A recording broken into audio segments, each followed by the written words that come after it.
ဒီနေ့အတွက်ဖြစ်ရမှန်မှုကင်းကတော့ January 29 2023က New Mexico မှာဖြစ်သွားခဲ့တာပါ January 29 2023နေ့မနက်အာဒီရှာအထွေထွေစေယုံကြီးရဲ့တန်ရှင်းဝင်တဲ့အမျိုးသမီးလိုင်လာလူဝစ်ဟာအရေးပေါ်ခံပေးကအမျိုးသမီးအိမ်သားကိုတန်ရှင်းလုပ်ဖို့ထွက်လာခဲ့ပါတယ်အဲ့ဒီအချိန်မှာတခုခုမှားနေပြီဆိုတော့သူမစတင်သတိထားမိလိုက်ပါတယ်ဘာလို့လဲဆိုတော့အိမ်သားထဲဝင်ခွင်သွေးတွေပေနေတဲ့ခြေရာကိုတွေ့လိုက်ရပါတယ်ဒါနဲ့သူမအိမ်သားခန်းကိုဆက်လက်ဝင်လိုက်ချိန်မှာတော့ကြောက်စရာကောင်းတဲ့မြင်ကွင်းကိုမြင်လိုက်ရပါတယ်လိုင်လာကရဲတွေကိုဒီလိုမျိုးပြောပြခဲ့ပါတယ်ကျမစတင်တွေ့ရှိရတာကကျန်းပြင်းတဲ့နိုင်ငံတွေသွေးတွေနဲ့နေရာအနှံ့မှာပြန့်ကျဲနေတာပါဘာတွေဖြစ်နေရလဲဆိုတာကိုတော့ကျမနားမလည်ခဲ့ပေမဲ့ကျမလုပ်ရမယ့်တာဝန်တန်ရှင်းလုပ်ဖို့ပဲဆုံးဖြတ်ပြီးအရင်ဆုံးကျန်းလိုက်တန်နဲ့တိုက်ပါတယ်ဘာလို့လဲဆိုတော့သွေးတွေပြန့်ကျဲနေရကြောင်းလမ်းလျှောက်ဖို့တောင်အဆင်မပြေပါဘူးကျန်းလိုက်တန်နဲ့သွေးတွေကိုတုတ်တန်ရှင်းစားလုပ်ခဲ့ပါတယ်ပြီးတော့အိမ်သာခန်းထဲဝင်ပြီးနေရန်တွေတုတ်တန်ရှင်းကိုနှစ်ထပ်တောင်လုပ်ခဲ့ပြီးခါနီမှာအမိုက်ပုံးကိုသွားယူလာခဲ့ပါတယ်အဲ့မှာကျမသတိထားမိတာကအမိုက်ပုံးကဘာလို့အလောက်တောင်လေးနေရတာလဲပေါ့အဲ့ဒါနဲ့အမိုက်ပုံးထဲကိုကျမကြည့်လိုက်ပါတယ်လိုင်လာပြောတာကပုံမှန်ဆိုအမိုက်အစ်စ်တွေကိုအမိုက်ပုံးရဲ့အောက်ခြေမှာထားတယ်အမိုက်ပစ်ပြီးရင်အလွယ်တူအစ်စ်လဲလို့ရအောင်ဖြစ်ပါတယ်ဒီအရာတွေကဘယ်ကနေစခဲ့တာလဲသိရအောင်လို့ဗီဒီယိုလေးကိုဆက်ကြည့်ပေးပါဦး16နှစ်အရွယ် Alexi ဆိုတဲ့ကောင်မလေးဟာ New Mexico ရဲ့အာဒီရှာကအထက်တန်းကျောင်းသူလေးတစ်ယောက်ဖြစ်ပါတယ်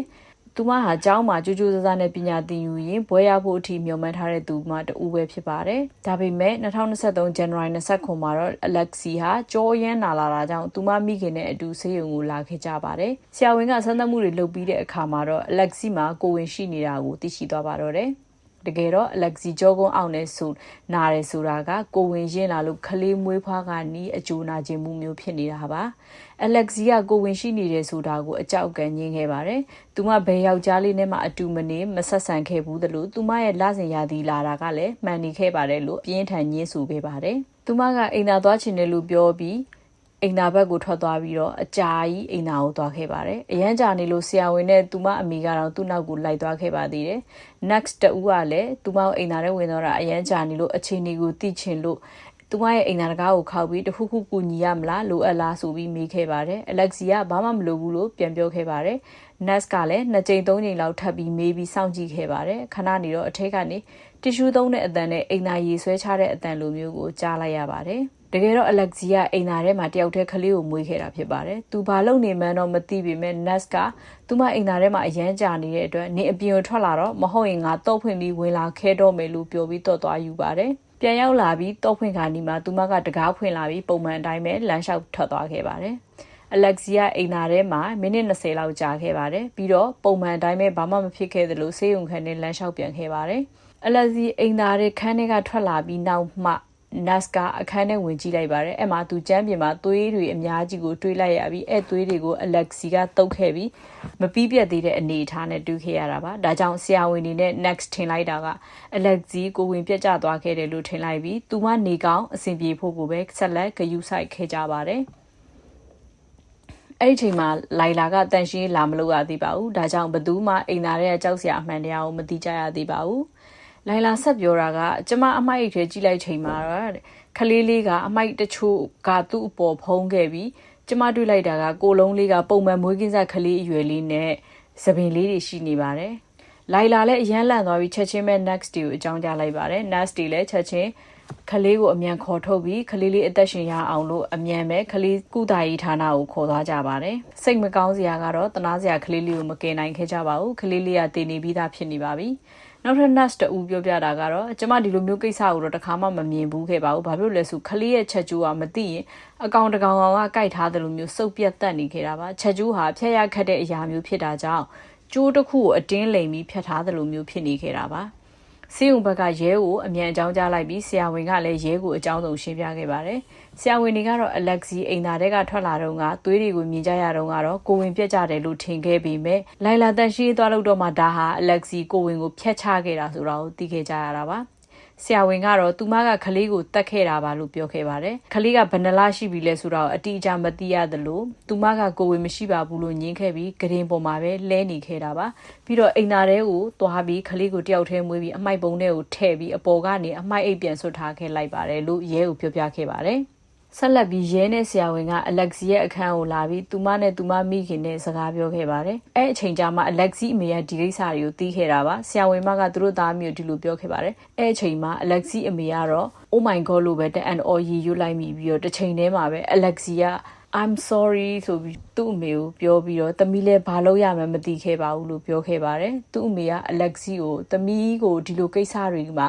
အမေကိုအမှန်တိုင်းလုပ်ပါလို့ပြောထားခဲ့တယ်လေပြောတော့အလက်ဇီကသမီးကြောက်လို့ပါလို့ပြောပြီးတော့ငိုပါတော့တယ်။ပြီးတော့ခလေးကသူ့ဟာသူထွက်လာတာပါ။ပြီးတော့ခလေးကလုံးဝမငိုခဲ့လို့သူလည်းဘာလုပ်ရမှန်းမသိဘူးလို့ပြောခဲ့ပါတယ်။သူမအမေကခလေးအသက်ကိုသိချင်လို့မေးကြည့်လိုက်ချိန်မှာတော့6လဆိုတော့သူမအရန်အံ့ဩခဲ့ရပါတယ်။ဆရာဝန်ကတော့ခလေးရဲ့အလောင်းကိုလည်းခွဲစိတ်မှုလုပ်နေပြီးစုံတောက်တွေလည်းရောက်နေကြပြီလို့အသိပေးလိုက်ပါတယ်။အလက်ဇီကတော့ငိုပဲငိုနေခဲ့ပြီးခလေးကလုံးဝမငိုခဲ့ဘူးဆိုတာကိုပဲအကြိမ်ကြိမ်ထပ်ထပ်ပြောနေခဲ့ပါတယ်။အလက်ဇီကတော့သူမကကိုဝင်ရှိနေတာကိုဆေးရုံကိုမရောက်ခင်အထိမသိခဲ့ပါဘူးလို့ပြောခဲ့ပါတယ်။အဲ့ဒီအချိန်မှာတုန်းက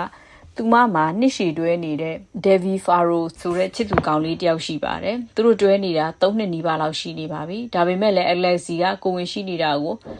သူမမသိဘူးပဲပြောခဲ့ပါတယ်။သူမအတန်းဖော်တွေကတော့ Alexi ကသူမကိုဝင်ရှိနေမှသူမကိုသူမသိပါတယ်လို့ပြောခဲ့ကြပါတယ်။ကျောင်းကပင်ခရာပွဲလုပ်တဲ့ဗီဒီယိုတွေကိုကြည့်ရင်သူမဘိုက်ကတိတိတတ်တာကိုထွက်နေခဲ့တာပါ။ Alexi တငယ်ချင်းတယောက်ပြောတာကတော့သူကတားစီးတွေသုံးနေလို့သာဝိတ်တက်လာခဲ့တာပါလို့သူ့ကိုပြောပြခဲ့တယ်လို့ပြောပါတယ်။ဒါပေမဲ့ကျောင်းမှာတော့ Alexi ကိုဝင်ရှိနေပါတယ်ဆိုပြီးကောလာဟာလာတွေကတော့ပြက်နေခဲ့တာပါ။ Alexi ကတော့ဘယ်ကောလာဟာလာကိုမှဂရုမစိုက်ခဲ့ပါဘူး။တရားရောက်ကမေးတဲ့အခါမှာလည်းသူမကညင်းဆိုခဲ့ပါတယ်။ပြီးခဲ့တဲ့တစ်နှစ်လုံး Alexi ကသူမပုံမှန်ဝတ်နေကြပုံစံမဟုတ်ဘဲနဲ့ baggy type ဆိုတဲ့အဝတ်စားပွားကြီးတွေကိုသာဝတ်ခဲ့ရပါတယ်။ဒါကြောင့်သူမကကိုဝင်ဆောင်နေတာကိုသိနေခဲ့ပြီးသူမအမေအပါဝင်လူတိုင်းကိုအယူလို့ဖုံးကွယ်ခဲ့တာဖြစ်ပါတယ်။ Alexi အမေကတော့သူ့သမီးကိုဝင်ဆောင်ထားတာကိုလုံးဝမသိခဲ့ရပါဘူးဆိုပြီးပြောခဲ့ပါတယ်။